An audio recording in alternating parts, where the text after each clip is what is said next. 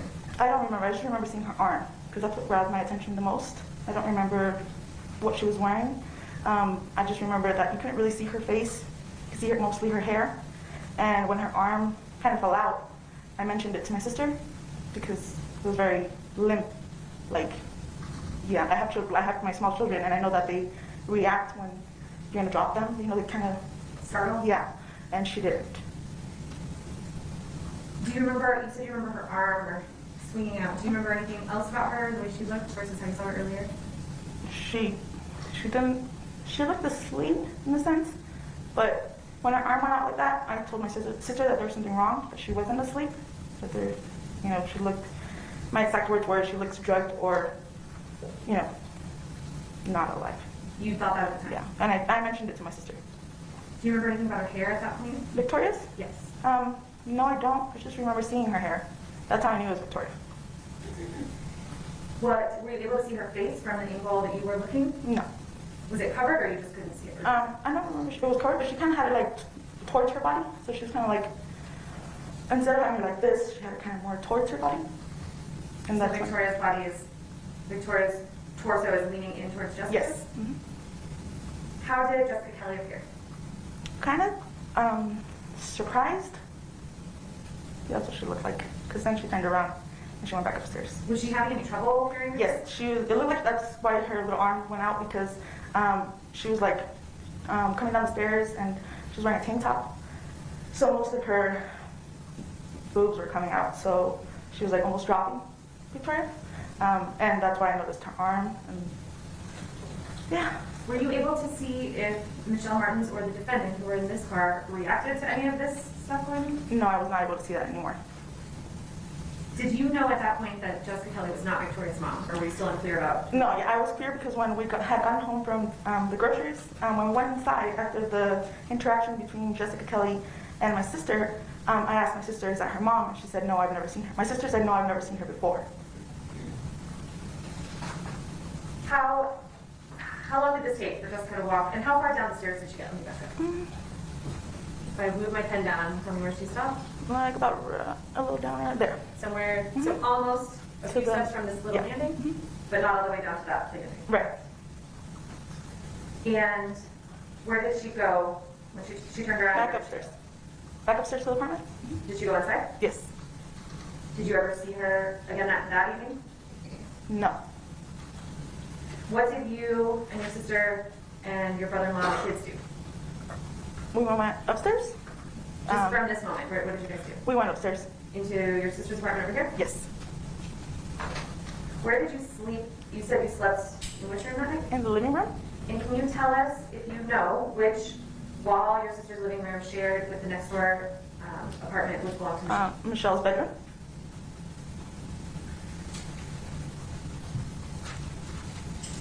So if I put up 243.1, this is a diagram of Michelle's apartment.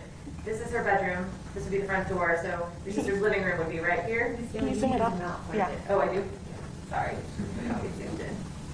Okay, let's try it now. Is that better? Yes. So here's our front door and our breezeway outside. If this is Michelle's bedroom, your sister's living room It's right there. is right Yes. here, and you were on the couch in here? Yes. Could you hear during the night some of what was happening next door? Yes. Tell me about the walls. This is an apartment. Could you hear through the walls? Are they thin? Yes, you can hear through the walls. But the first thing I heard, which were the voices, were in the balcony, in the back. On the balcony outside? Yes. How would you hear? Because I was sleeping in the living room and it was hot, so I opened the glass window for the balcony in the back from my sister's apartment, and that's where I was able to overhear the conversation two people were having. Describe, do you remember what time this conversation was? It was like around 1 o'clock, 1:30. And tell me what you heard. I remember that two people arguing about not arguing outside. When you say they're arguing, are they yelling super loud or is it a heated discussion? Heated discussion. Yeah, it was more like one of them wanted to go inside and the other one wanted to continue to talk about it. They didn't say what. The other one, the male was saying, let's go inside, let's not talk about this outside. And so let me back you up just a little bit. You said the male. So tell me about the voices that you're hearing and you know who they belong to. Well, I had recognized Fabian's voice because I had heard him when he was downstairs. And we also did hear them throughout the afternoon because they were coming up and down the stairs. And then at a certain time, it kind of just went all quiet and you couldn't hear anything anymore until 1 o'clock. So at 1 o'clock you hear the defendant's voice? Yes. And who else? And Jessica Kelley. And you're sure that was Jessica Kelley? Yes. So they're on, you hear what it sounds like they're out on this balcony, is that right? Yes. And they're having tell me what you heard them say. She said, well, what are we going to do? He said, come inside. She said, no, we need to figure this out. And then he said, just come inside. Let's not talk about this outside. Come inside. And that's when they kind of started with the heated argument about come outside to talk, and the other one wanted to go inside. So one of them wanted to talk about it outside and one wanted to go back in? Yes. And that was around? 1:30. So that was actually August 24th, the early morning hours of August 24th? Yes. 1 or 1:30? How do you know it was 1 or 1:30? Because my daughter was actually still on the bottle. So she would wake up like about every 2 or 3 hours to drink bottle. So I had gotten up to drink the bottle. And how did you know what time it was when you got up to drink that bottle? I actually hadn't gotten to sleep. I got up off the sofa. I was actually watching a movie and I was reading the Baby Brianna case on Facebook around that time. I couldn't go to sleep. There was just something that didn't feel right and I couldn't go to sleep. So you were just kind of aware of the time being awake and looking at your tablet? Yes. After you heard this heated discussion on the balcony around 1 a.m., what did you do inside on the couch? Well, after they went inside, because I went back inside, I couldn't hear anything anymore. That's when it went a little bit quiet again for a little bit, like for about another hour and a half. And then that's when I started hearing the yelling and shouting, and it sounded like fighting. And that's when my sister and my brother-in-law came out of their bedroom, and that was around 3 o'clock in the morning. What did you hear?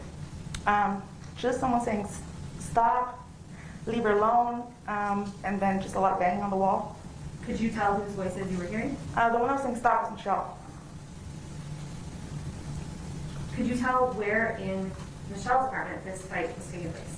It sounded like it was in the bedroom, her bedroom, because it was really close to the sound was really close to where I was sitting. So you're sharing this wall and it sounds close? Yeah.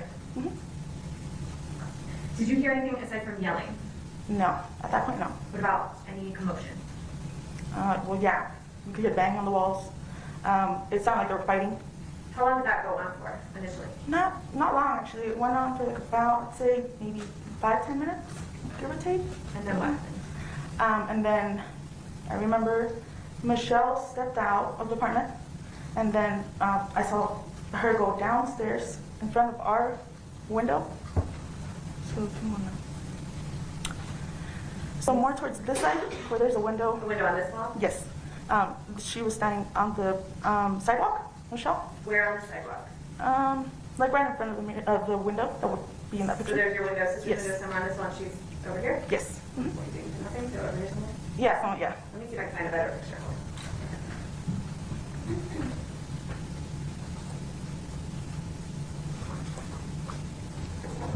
I'm going to show you stage 3, which is a little backed up. Well, since I now know how to zoom, we'll give that a try. Okay, so when you're talking about the window, are you talking about this window? Yes. And Michelle is, At the bottom on the sidewalk. and do you know about what time this is now? It was like 3-something. I remember it was 3 that when they started fighting, because when my sister stepped out of her bedroom, I told her, I was like, this has been going on since 1:30, and it was already 3. I saw the time, and it was already 3. So whatever from the discussion, that took like about 5 to 10 minutes, and then her being outside, Michelle being outside. So let me just back up a little bit. So from the time you hear the fight start at 3-something, Mm-hmm. how long until you see Michelle outside on the sidewalk? A little short after that. just kind of like a minute or two. Well, how long did the whole thing take? Like 5 minutes, 5 or 10 minutes. There's a lot of struggling in there.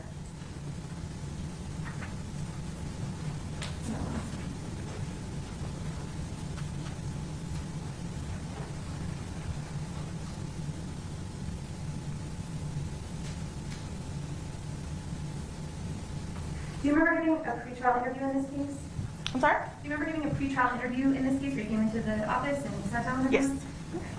And do you remember answering the question in that pretrial interview about how long you thought that this altercation took place? I do not remember what I said If then. I showed you a transcript, would it help refresh your memory? Yes, please. Page 52. I'm just going to hand you this and let you look at it. Yes. Let me know if this helps you, and then if it refreshes your memory, then let me know. Oh, sorry, it's bulky.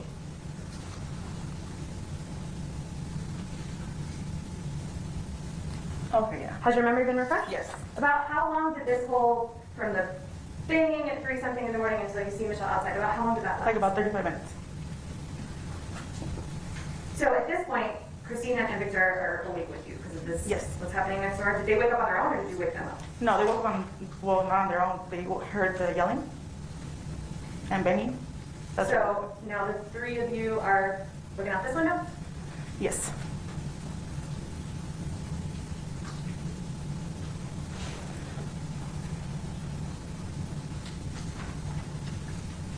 Did you hear Michelle say anything? Yes. She's standing in front on the sidewalk here. Yes, she What'd said I think she killed her. How did she sound? Worried, scared, concerned. That's, yeah. Who was she saying that to? Fabian. Were they just standing there? I actually don't remember where he came out of, but he was already downstairs. He came out through like the apartment from the side, and then he got near Michelle. I believe that's, or I'm sorry, I could be wrong. I don't remember much. If I could see this transcript, it'd be great because I don't remember if he came out right behind her or he came out of somewhere else. Sure. Let me get to that. Okay. Page 53, Mayor Coach. I think this is what you're talking about?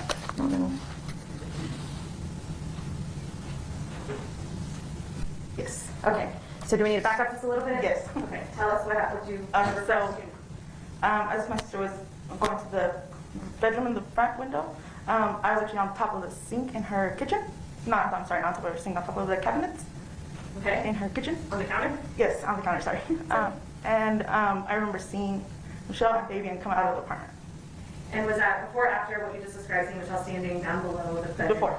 This is when they were coming out to get downstairs. So just so we're clear, you first see them come out, and then a little bit later they're down. You see them downstairs, and she says, Not a little bit later, it was kind of like she came out of her apartment and then she stood in front of there and she kind of wanted, it looked like she wanted to kind of go back to the apartment.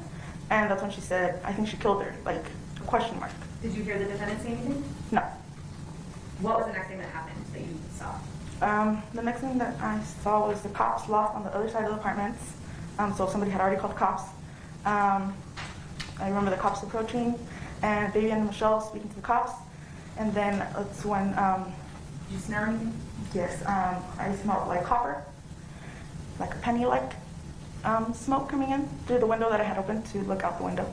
That was in the kitchen. Here's what I'm looking.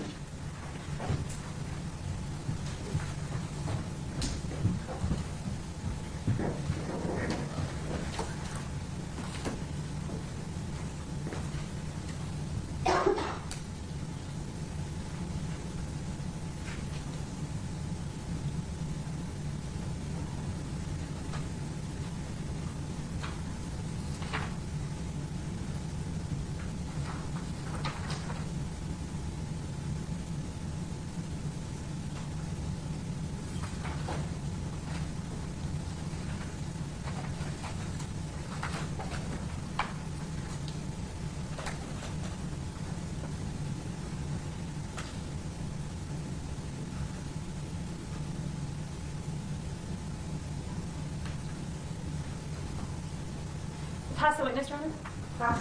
We may approach. Come on up.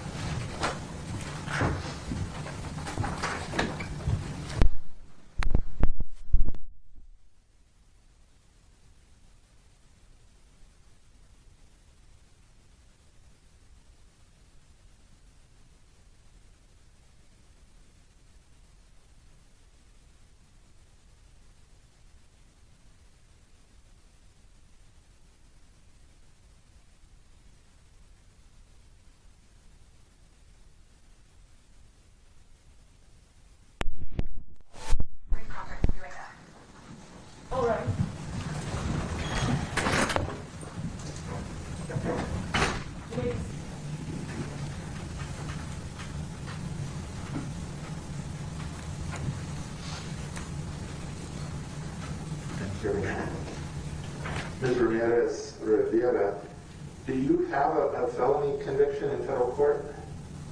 Do I have, I'm sorry, repeat the question? Were you convicted in federal court? Yes, I was. And what was that of?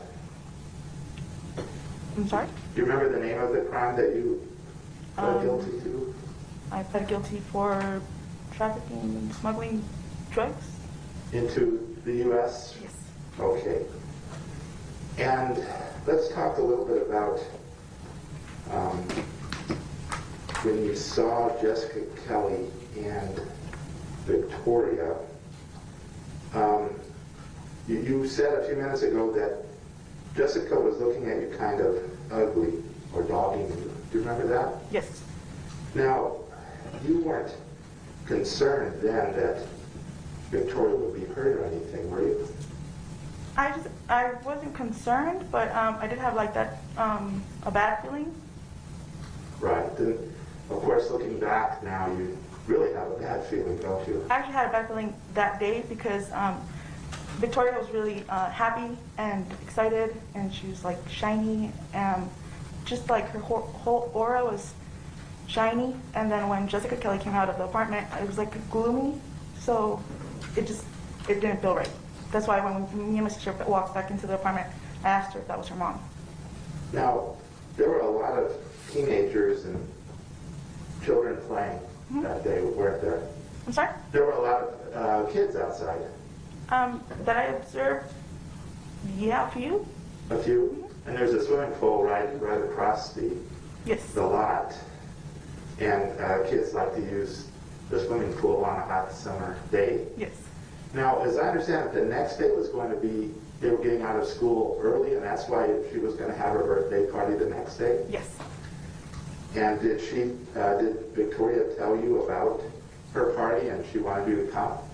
She invited my sister, and she told my sister to invite me because I have small children. So we're all three, Victoria, Christina, and myself, were just talking. I didn't talk to them, but I was there in their conversation. I was standing next to the door of my sister's apartment as that conversation took place. Now that afternoon and into the evening, up until when you saw Jessica bring her outside, did you see any strangers go into their apartment? No. Or any strange cars driving around? No. Now, as I understand it, you were spending the evening in the living room, and this is way long up. Let's see. Twist the, Which one? twist it, like spins. This one? No. This Dial, yeah, that's good. All right. You were in the living room, which was just to the right of the master bedroom. Yes. Is that right? And the noise that you heard began in the master bedroom. The first noise I heard was in the balcony. Oh, okay, let's go to that first. Now, in the balcony, there wasn't a physical argument, just a verbal discussion, Yes. right? Now, do you remember telling detectives, HSU, so I guess it was Detective Sue, do you remember talking to him about what you had heard and seen? I don't remember. Do you remember talking to somebody who looked like a detective? Yes. Okay. Do you remember telling him, page 2, she was trying to calm him down and tell him to come inside so he wouldn't make a lot of noise? Do you remember telling the detective that? I might have. Because today it seemed like you had flipped it, that instead of she trying to calm him down, he was trying to calm her down. They were both upset. She wanted to conversate about what they were going to do. That I remember hearing. He was upset about being outside the balcony. So it was mostly him agitated because the conversation was taking place outside. Well, why would you tell the detective the opposite, that he was making a lot of noise outside and she wanted to calm him down and told him to come inside? I don't know why I would say that. I mean, I remember that that's actually accurate. He was the one I wanted to go inside, and she's the one that was with a lower tone saying to, what are we going to do? So it was just an argument between both of these people. All right, so you agree hers was a lower tone than his? Yes.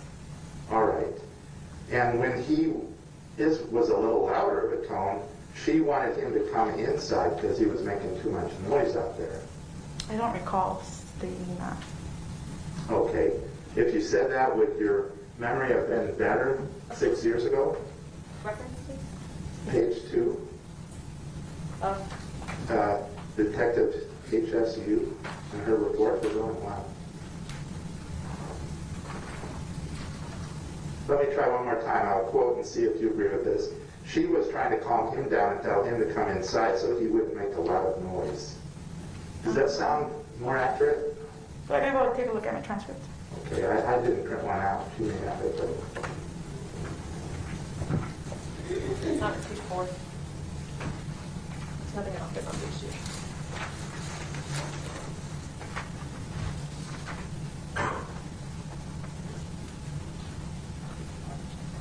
2. Okay, this is a different one, but this will do good. So if you could kind of look at that paragraph there, 176.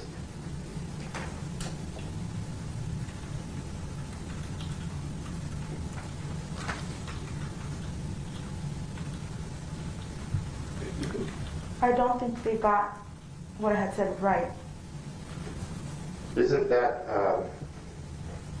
a transcript of your verbal words? Objection, Your Honor. She just testified. She doesn't think it's accurate. Yeah.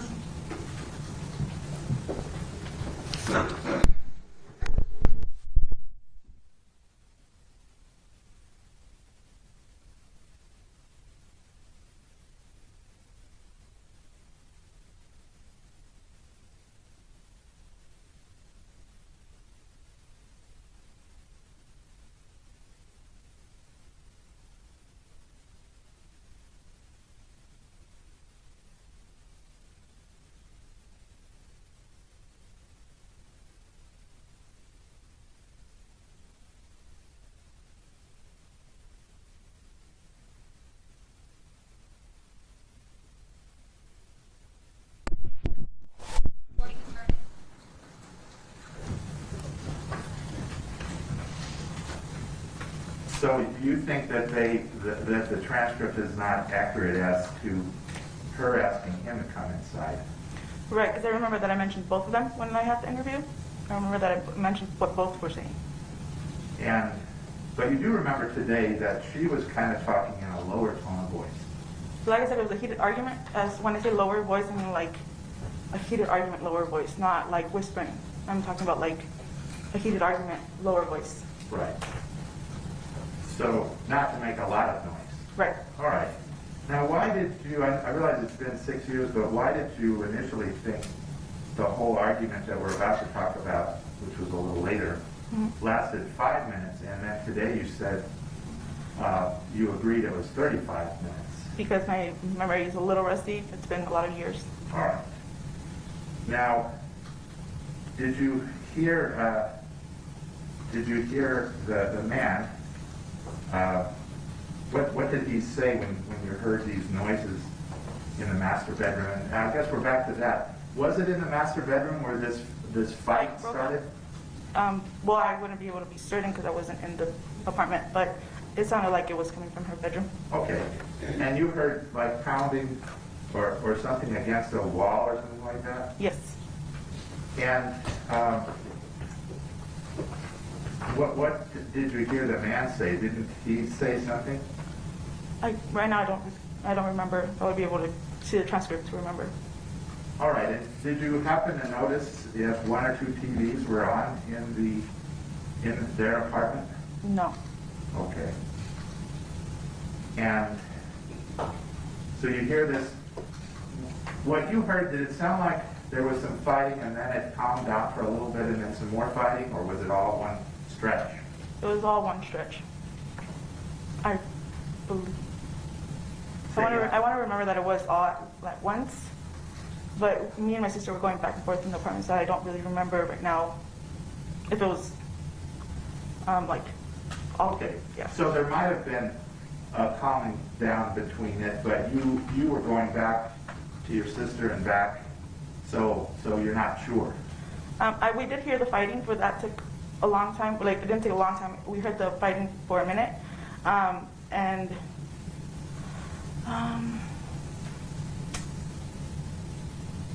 then I believe that's when it stopped. They were fighting. I don't remember them stopping and then continue fighting. I remember just them fighting, and then Michelle stepped out. Okay. Now, before we get to that, did you hear glass breaking? Not that I remember. All right. Now, you said, when you say Michelle stepped out, she went out the front door, didn't she? Yes. And you're really not sure, at least I think I heard you say, I wrote down, he came from somewhere else. Do you know? When I said that, I mean, like, I don't remember what I said on the transcript. I don't remember what happened. I remember Michelle. It was more of an impact seeing Michelle and what she had said. I wasn't paying attention of the surroundings, nor where he had came from or where he was coming from. Right. So one possibility is he could have gone out the same door. Right. But the other possibility is he may have come from a different direction. Right. All right. And Michelle did talk about her daughter right then, didn't she? Yes, she did. Oh, well, she said, I think she killed her. We, at that moment, did not know who she was talking about. And she looked worried when she said that, didn't she? Yeah, it looked like she wanted to go back into the apartment.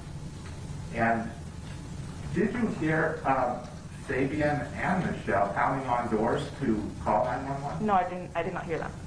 Do you know how or who called 911 to come there? No, I did not know that. Thank you, that's all I have. No redirect from the statement. All right, ladies, will you speak, excuse? She may. All right, you may sit down. Thank you. Thank you.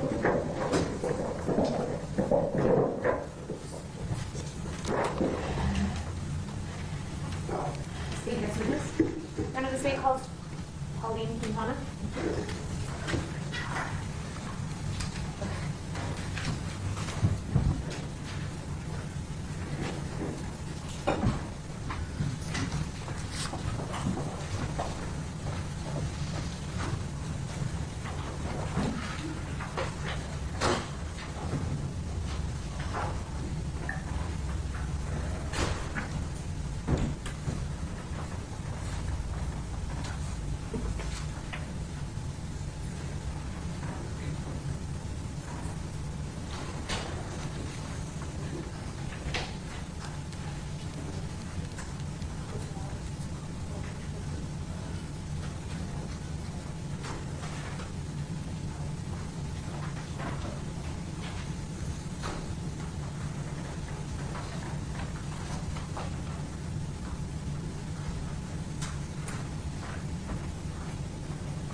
Quintana, raise your right hand, please.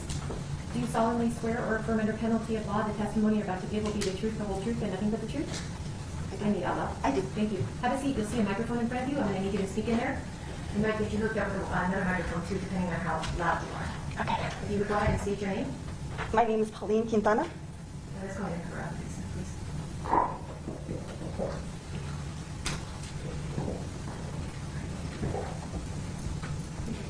Good afternoon, Ms. Quintana. Good afternoon. I'm good. You feeling okay? Yeah. Yeah. I know. Are you nervous? Kind of, but I'm okay. So, Ms. Quintana, I'm just going to ask you a few questions. Tell us where you live. Right now? Yes. Where do you live in Albuquerque? Oh, yeah, I live in Albuquerque. And what do you do? I'm a homemaker. I just stay at home. Do you have children? Yes, I have a daughter. What's her name? Jessica Quintana? In 2016, did you live at the Arroyo Villas apartment complex? Yes, I did. And who all lived in your apartment with you? Just me and Jessica. And do you remember what number apartment you were in? 803. And is that on the first floor? That's on the bottom. Do you know who Michelle Martens is? Yes, I do. Did you know where her apartment was in the Arroyo Villas complex back then? Yes, I don't know her number, but That's okay. In relation to her apartment, can you describe where, so hers was 808.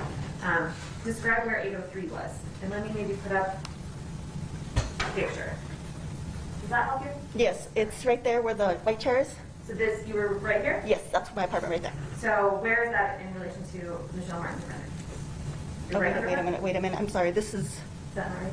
no, you know what? That's not it. It's on the other side. So if this is Michelle's front door. Oh, that's Michelle's, that was Sabrina's, and mine's on this side, on the bottom, on the other Yours side. is around? No, just down, Over here? yes. Okay. And I don't know why that white chair's there, that's fine, sorry. Let me Well, it show you was, but this sorry. picture. Okay. It shows more of building eight. Okay, so where the blue truck is? Okay, I'm That's, gonna zoom in and okay, I'm gonna sorry, figure sorry. it out. This is State Street. So this truck? Yeah, so the blue truck, that my apartment's right on the bottom, right there, yes. Okay. So you're not under Michelle's apartment? No, You're just no, next. I was looking at it the other way. That's okay, sorry, it's sorry. confusing. I was confused, so thank you.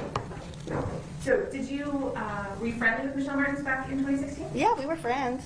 How long had you been friends with her? Maybe about a year, I guess. And how many kids did she have there? She had 2. So you were friends, did you socialize with her? Yeah, we would go to the pool or hang out or have lunch or, Did you see her interact with her kids? yeah. What type of mother did you consider her to be? She seemed to be okay. I mean, she went to work and could come home, and like the day her days off, she'd have the kids, and like I said, they'd go to the pool, or just the kids would be outside riding their scooters and, you know, hanging around, stuff like that. So Did you ever know her to drink heavily? no, I really never saw her drink. What about drugs? Did she use drugs? I never saw her do drugs either. In August of 2016, did Michelle get a boyfriend? Yes. And did you meet this boyfriend? Yes. Tell us how you met him. One night, Michelle called me and asked if I could go with her to go pick this guy up that she met. And I said, I was kind of hesitant. I said, no, I don't really want to. But she said, please. And I said, okay. So I went with her, and we went to go pick him up. Do you remember about which part of town or which cross streets that was in? I'm thinking Central Tower or way up Unser area. I mean, up. South of where you Yes, guys live? yes. At some point, do you remember when that was? Let me ask you this way. Oh wait, I think it was the day before school was supposed to start, August, whatever, I'm not sure exactly. Let me ask you this. Okay. Do you remember when Victoria was murdered on August 23rd of 2016? Yes. How far back was driving to pick up this boyfriend? How many weeks or days? If you remember, if you don't. I'm going to say maybe 2-3 weeks, maybe. Did you become aware at some point that the defendant was living in Michelle's apartment? Well, yeah, I figured since she had picked him up, and I mean, they were just together. I figured he was, living with her, So we really didn't talk about that. Do you know what his name was? Yes, Fabian Gonzales? Do you see him here today? Yes. Can you identify him by something that he's wearing? Or He's wearing a black shirt and gray pants. And will the record reflect that the witness has identified the defendant? The record was overlapped. Was anyone else? So you kind of assumed that he might be there. Did you see him around the apartment? Yeah, I would see him. I think he took her to work and had her car. I was working at the time too, but I didn't have a vehicle. But I would see him in and out, and them together, Did you become aware that anyone else was living with Michelle around this time? No. You said that he would pick up or drop Michelle at work? I think that's what it was, because she was working at Smith's, and he had her car, so I figured she was at work. And So there were times when you saw him in her car without her there? Right. Are you aware of the time that he took her car without her permission? Yeah, she had told me one time that, I don't even know where I think I saw her outside, and she said, or talked to her on the phone, and she said that he took my car. I was asleep, and I woke up, and the door was opened, and I looked out, and I didn't see my car. And she said I was calling him, and no answer on the phone. So that was. Let's talk a little bit about Michelle in general. Okay. Had you been inside her apartment? Oh yeah. And how does she keep her house? Very nice. Had you ever seen inside Victoria's room? Yeah. How was that room? Pretty nice. I mean, the kids' room was always nice, and both of them. Knowing Michelle, would you consider her to be a leader or a follower? I'm not really sure about that. Can you speak out, please? I'm not really sure. Okay, let me ask you this. Do you know did you ever see Jessica Kelley around this apartment? I saw her the day before her birthday. Before whose birthday? Before Victoria's birthday.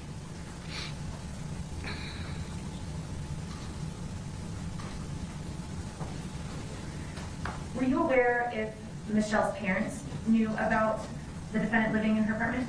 I'm not really sure. The place that I was working at was kind of like a bed and breakfast, and I would go clean the rooms and stuff like that. But I found a pack of cigarettes in there, and I knew Michelle smoked cigarettes, so I said I'm going to save them for her, and when I get home, I'll go take them to her. So it was either that day or probably the next day that I went over, and I said, Michelle, I knocked on her door, and I said, Michelle, I have some cigarettes if you want them. And she said, yeah, sure. And I went in there, and Victoria was sitting there holding her cat, and she said, I didn't know who was at the door. She said, I thought it was my mom. So I guess she was, and I guess they said Fabian was in the bathroom. I guess he was hiding from. And how long was that before Victoria was murdered? About maybe a week or so, maybe 2 weeks. Let's talk a little bit about Victoria's birthday. Was Michelle planning something for Victoria? I think she was. One day, me and Rachel had gone to Smith to go shopping, and I saw Michelle there, and I said, oh, hey, there's Michelle. I'm going to go talk to her for a second. And Rachel's like, okay, I'll go with you. And then I went in there. I went by the deli, and sorry. There's a water behind you if you want. Right to your left. There you go. And I just, sorry.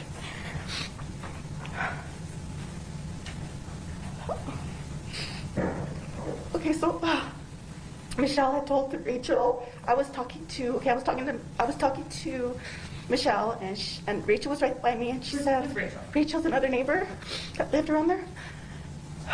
And she had said that, she had told Rachel, you can go ahead and come too if you have kids. You can bring your kids to the birthday party and everything like that. So that was like the last of. Sorry. Do you know how many days before Victoria's birthday that was? It could have been like a few days. Ms. Quintana, are you aware that Michelle tried to send you some text messages the day of the murder asking you to check on her apartment? Yeah, I didn't get anything from. I told them I didn't get anything because I looked at my phone and I just had like one from Sabrina the next morning. The day of Victoria's birthday, the 23rd, so that was the day before the party, does that seem right to you? Did you see her, Victoria? Yes, I did. Tell us about seeing her. So me and Sabrina were outside. We were standing outside just talking, and Fabian and Michelle came. They drove up, and I guess they had bought just some cigarettes, I guess.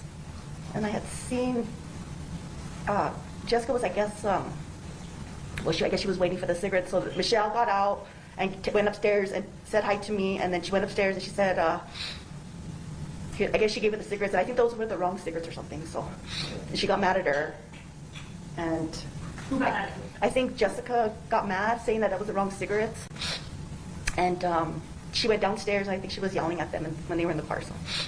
So let me show you stage 4. So this is Michelle's stairs. So these are the stairs you're talking about? Mm-hmm. So Well, we were like just like right there on the side. Yeah, we were just talking. Right here? Yeah, we were just standing right there, and when they were pulled up, we were still standing there, and Jessica was there, I guess, waiting for the cigarettes. So she came down. Was she all the way at the top, Jessica? I think so. Yeah. She just came down? Jessica had, yeah. Well, let's see. Wait, if I'm mistaken. I don't know if she was just like right here or something, or I don't really remember. But tell us about, so they meet up at some point. Well, I thought what I was saying was Michelle came and went upstairs, and I think gave her the cigarettes, and then I guess it was like said it was the wrong cigarette. So I guess Michelle had already come down, got in the car, and Jessica came down and went to the car. And I guess when she started yelling at them. So Did Michelle ever go inside her apartment? I don't think so. I think she just like went up to where the little patio there, and then. Do you remember what time of day this was? This was like during the day, like I'm gonna say maybe like 4:30 or so, because the kids were already ready come from school. So Do you know what time the kids get back from school usually? the the high school kids get like home like at 3, and then the middle school gets home like at 3:30, I think, and then the elementary, I think, at 4 or something. So they're about the same. So Victoria was home at this time? Yeah, she was already home. And did you, after Jessica came down and there's the conversation, what happened with Michelle? Where did she go? She got in the car, and I think they left. Who else was in the car with her? Fabian was in the car. Who was driving? I think Fabian was driving. Did you see Victoria at that time? Yeah, Victoria was upstairs. She had her cat with her, and I told her to go down and show my daughter the cat that she got for her birthday. And she came down, and she went into my apartment, and she showed my daughter, and then she went back upstairs, and she just stood there by the door. And that's Victoria just stood there by the door, and then that's when I was talking to Jessica, and she was standing like right there on the on the second part of the right there, yeah. Okay. And yeah, we were talking to her, and we were trying to get like talk to Victoria to see what she wanted for her birthday and stuff like that, and she was saying that she wanted like American doll or something, or I'm not really sure, but really Jessica was like talking for her. She didn't want, I guess, Victoria to answer or something. So. What did you think about that interaction? Was it? I thought that was really strange because I mean I told Sabrina that didn't seem right. You know, why is she like trying to hide her or talk for her or something? You know, she's. Did you see where after that conversation where did Jessica and Victoria go? They went inside. Did you ever see Victoria again after that? I did not. Let's back up a little bit. When you saw Michelle, and did you see Michelle and Fabian? Actually, let's not back up. Let's go forward. Did you see Michelle and the defendant after this encounter with Jessica and Victoria in the afternoon? Yeah, Michelle got in the car and they just left. I didn't see them after that. You didn't see them after that? Mm-mm. When you did see them, did you notice anything unusual about them? Not really. I mean, I think there was like music coming from the car, you know, loud music and stuff. But Do you remember talking to Michelle? yeah, I said hi to her. And did you notice anything about her? Yeah, her eyes were like kind of big, like her eyeballs were coming. I felt like they were coming out of her. Did that look normal? No, not at all. Was that notable to you? Did you mention it to anyone else? I told Sabrina, said, yeah, she must be on something then. What else did you notice about her demeanor? Nothing really. I mean, she said hi to me. She just went upstairs and then she went down and she left. And do you know what time this was? Let me see. It was probably, I'm going to say maybe 5 o'clock. So this is a different time than when you saw them arguing about the cigarettes. Well, between 4:30 and 5, I think that's. Is this all the same? This is all the same time that it happened, that when Victoria went to go show my daughter the cat and everything, and you know, so, but yeah, it was probably between 4 and 5 or something, because it was still light outside. So, What did you do after you had this encounter? After you saw Michelle and you said hi, and you noticed her? when they got back in the car, I just talked to Sabrina a little bit about that. That was kind of strange, you know, how Michelle looked and stuff. So, Did they leave in the car or just sit in the car? no, they left. And was Fabian driving the car? Mm-hmm. Yes. What did you do after that? Me and Sabrina were just outside for a little bit, and then I went in, and Sabrina went in. Did you leave? Did you leave? No, I was in my apartment. I didn't leave until about 7 or 8. I went to the Smiths. My friend picked me up, and we went to the grocery store. What time did you get home? I think it was about 8:30.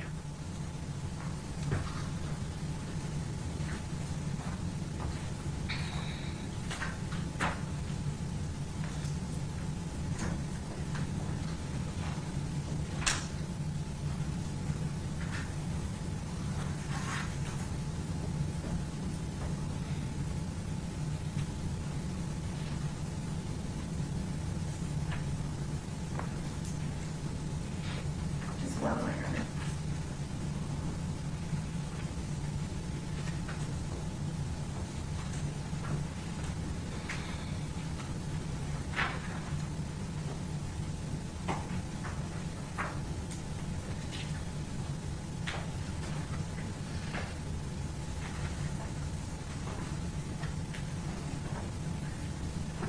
Do you think it could have been later than 8:30? That I went to this grocery store. When you got back from the grocery store? Maybe 9 o'clock, maybe. Was it light? Because it was dark. It was already dark, so it could have been 9 o'clock. Did you see Jessica or Victoria again? I didn't see anybody. It was so quiet the rest of the evening. really quiet. So, I mean. How did you become aware that something had happened the next day on the 24th? So I got a call and a text from Sabrina for me to go over there and check on Michelle, and like I guess something had happened. And What time did those texts come to your phone? I think it was like maybe 4 o'clock in the morning, 4 or 5. And when did you actually see those? When did I actually see? They landed on your phone. Oh, well, okay. I woke up about 7:30 and I didn't even know what was going on. And then when I got up, I opened the door and I saw the white, what is it called? The van. Yeah. And I closed the door right away, and then the cop came knocking on my door so I can give him a statement. May I have a moment?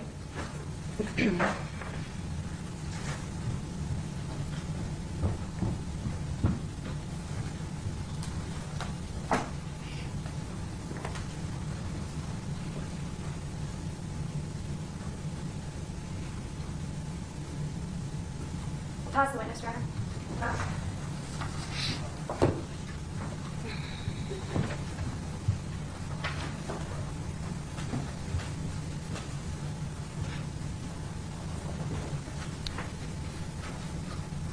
So before all this happened, Michelle was a good mom, wasn't she? Yeah, I mean, from what I saw, yeah, like I said, she was with her kids, she went to the pool with them, she, hung up with them. We would all be outside and hanging out and stuff, and all the kids would be together, and all the grown-ups would be out there. And she had her own place. Yeah. She had one of the largest apartments there, huh? I'm not sure. It's a 3-bedroom. 3-bedroom, and they've got 2 and 1 bedrooms too, I guess. Yes. Do you have a 3-bedroom? No, I have a 2-bedroom. Okay. Or I had a 2-bedroom. Right. When you were living there? Right. To your knowledge, Michelle didn't do drugs. I never saw her doing drugs. You never saw her drunk? No. She was the cleanest person ever, you said. Yeah, And her apartment was like perfect, yeah, nice. Right. Everything was put together, and yeah, it was nice and clean. Now, one day you went with Michelle to pick up her new boyfriend, Fabian. Yes. Right? Mm-hmm. And was that Gibson and Unser? Oh, maybe it was Gibson and Unser. Okay. And your understanding is they just started dating? Yeah, she said that she just met him and she's going to go pick him up. She said so. She wanted me to go with her.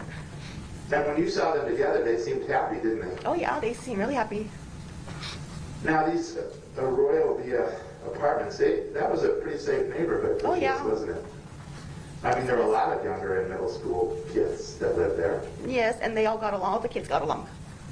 And adults like you would look out for each other's children. Yes. Now Tuesday, which was the evening before the police came, that was the first time you saw the heavyset cousin. Jessica, yes. Okay, you know her name now. Back then. Well, I didn't know her name. Right. I did not know her name. When you were talking to the police that day, that's all you knew about her, right? Yes. And when you saw her, it was it was light outside. It was still right. That time. Yes. And there were other neighbors outside, right? Mm-hmm. Yes. And Michelle and Fabian drove up and I guess gave her some cigarettes. Yes. And she was angry about something. What was she saying about? I think those were the wrong cigarettes that they had bought her, so. Okay. That's why she got mad, I think. Do you remember her? Michelle said, "Hi, Pauline," to you. Yes, You remember that? Yes. Now, you asked Victoria, how are you doing today? And she seemed happy. She seemed very happy. She had her cat with her. And you said, well, go show my daughter your new kitty. Did you know before then that she had a kitten? Or no, I didn't even. Well, okay, so the day that I went in there and I found the cigarettes, when I went upstairs, I saw Victoria holding the cat. So she told me that she got the cat. I didn't even know it was for her birthday or what, but they had gotten her a cat. So. Okay. And you did speak to Jessica for a minute or two that time? Yeah, just a few, yeah.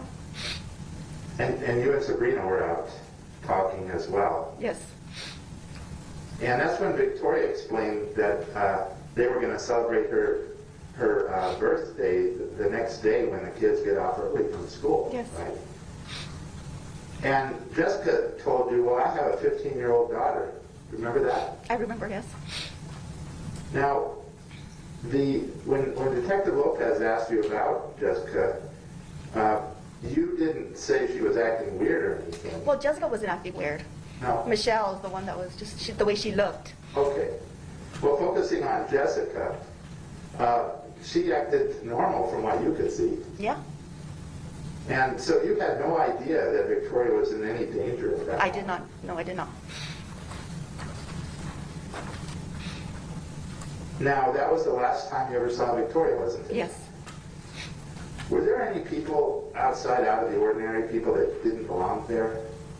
I mean, people are coming in and out all the time, so I'm not really sure. I wasn't really paying attention. Okay. Did you see any stranger go up the stairs into Michelle's apartment? No. That's all I see. You're at? No, Your Honor. May this witness be excused? She may. All right, thank you, I said that. Thank you.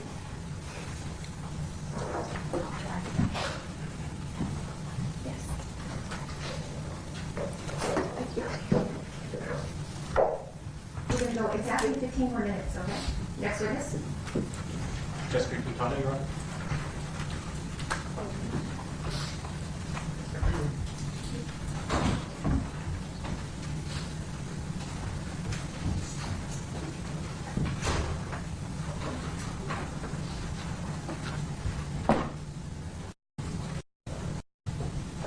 Raise your hand, please. Do you solemnly swear or affirm under penalty of law the testimony you're about to give will be the truth, the whole truth, and nothing but the truth? Yes. Thank you. Have a seat. Scoot up to that microphone and state your name, please. My name is Jessica Quintana. Yeah, we're going to get another microphone on you too.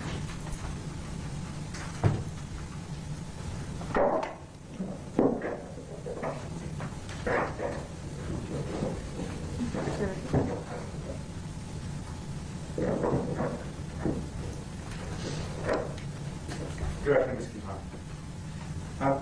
Can you tell us how old you were in 2016? I was 15 Okay. And where were you living in 2016? in apartment 803, In what apartment complex? Riolvia's apartments. Okay. And who are you living with in that apartment? My mom, Pauline Quintana. Can you tell us sort of where apartment 803 is in relation to apartment 808? Yes, it's on the left side of apartment 801 or 808 of Michelle's. So if we're looking at this photograph here, does that look familiar? Yeah, yes. Okay, so where is 803 in that photograph? Right here on And the we can't see your hand, so just describe it for us. on the Would left be on the over- left. Over here? Yes, on the bottom, right where your fingers. Bottom, so right here. Should, yeah. And is 808 up here? Yes. So in August of 2016, did you know Michelle Martens? Yes. Okay, how did you know her? She was a neighbor. Okay. Did you know her very well? Or did you just see her coming in and out? Or? The jurors are having a hard time hearing you. I'm going to have you move that microphone to the other side. Yes. Lisa, let's move the wireless a little bit closer to the screen too, so that she's facing your podium, looking at her up a little bit. Let's put your jurors up, please. We have jurors waiting, and you need to speak up. Okay. Thank you. So how well did you know Michelle Martens? My mom and her were friends, and I knew her and her daughter and her son. Okay. Did you know, and so you knew Victoria? Yes, I did.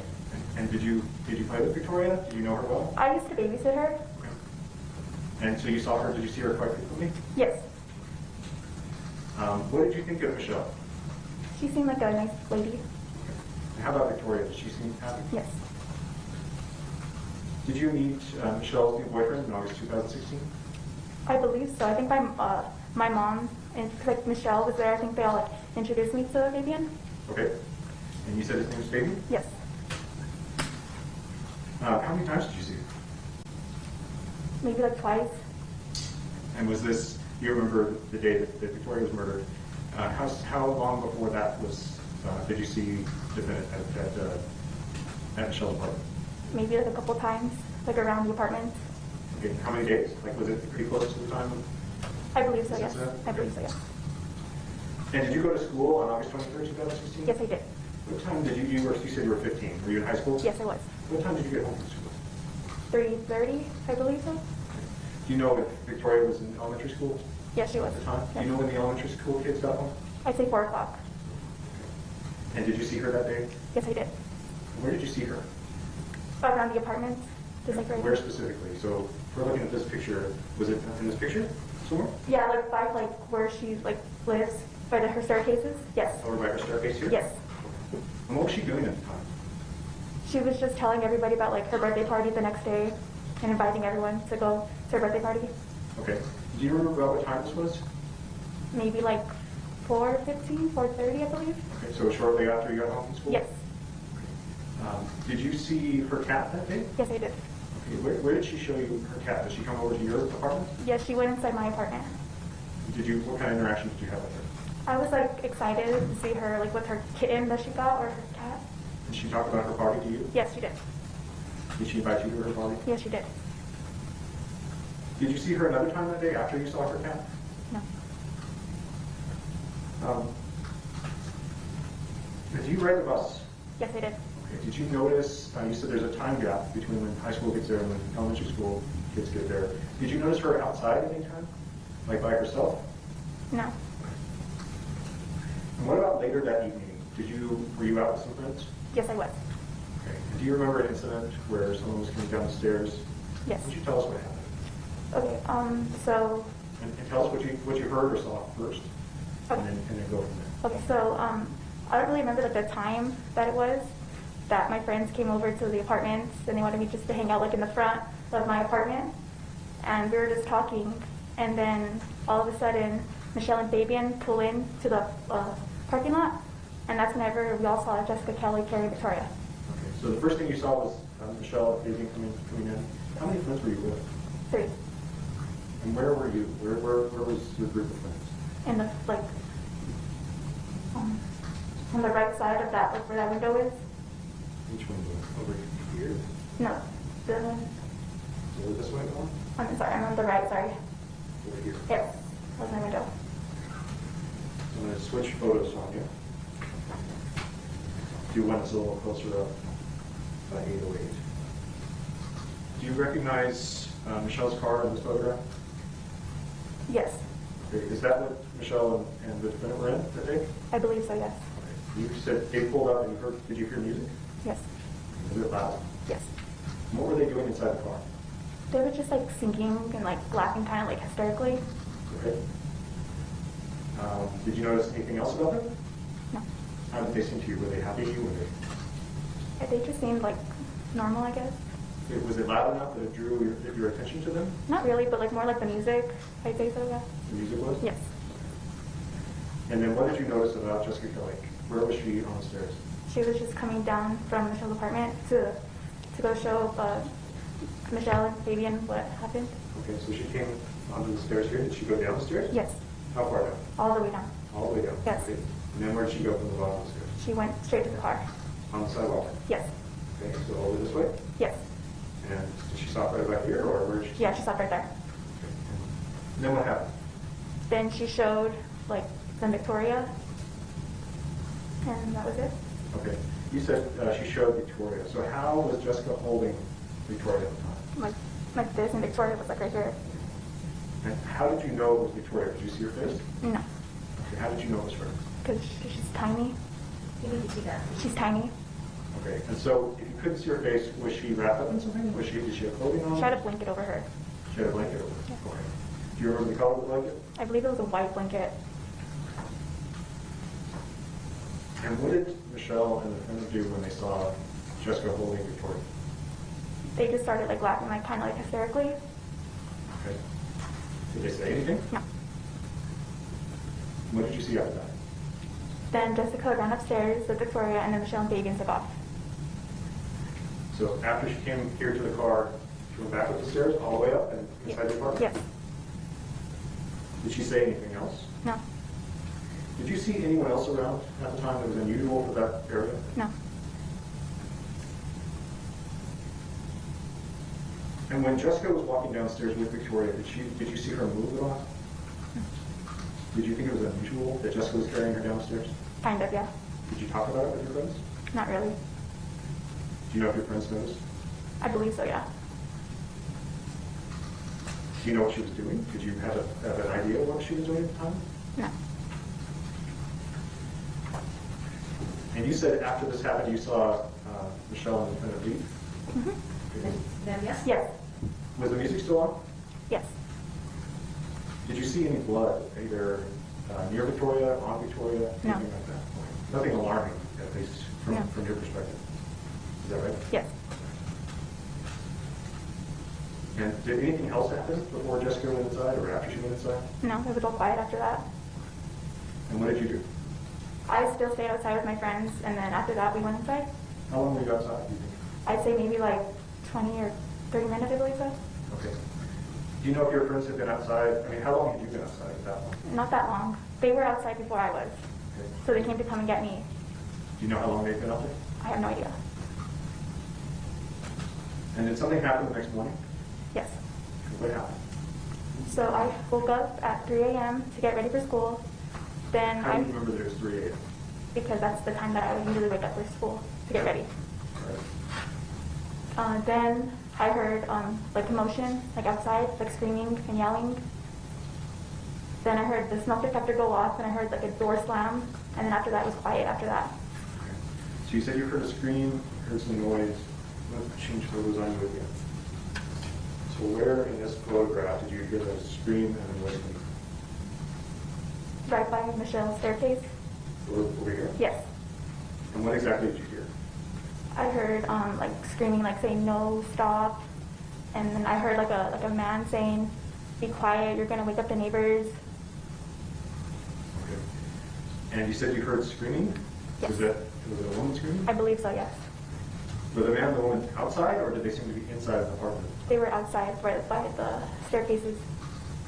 Now, your apartment is here. Yes. Where is your window? Right there. That's your bedroom window? Yes, there? it is. So that was. Was that window open at the time? Yes, it was. And so, where were those voices coming from? You said they were by the bottom of the stairs? Yes. So right about in here? Yes. All right, we're going to go ahead and break for the day. We'll bring you back at 9 o'clock tomorrow morning. So you have to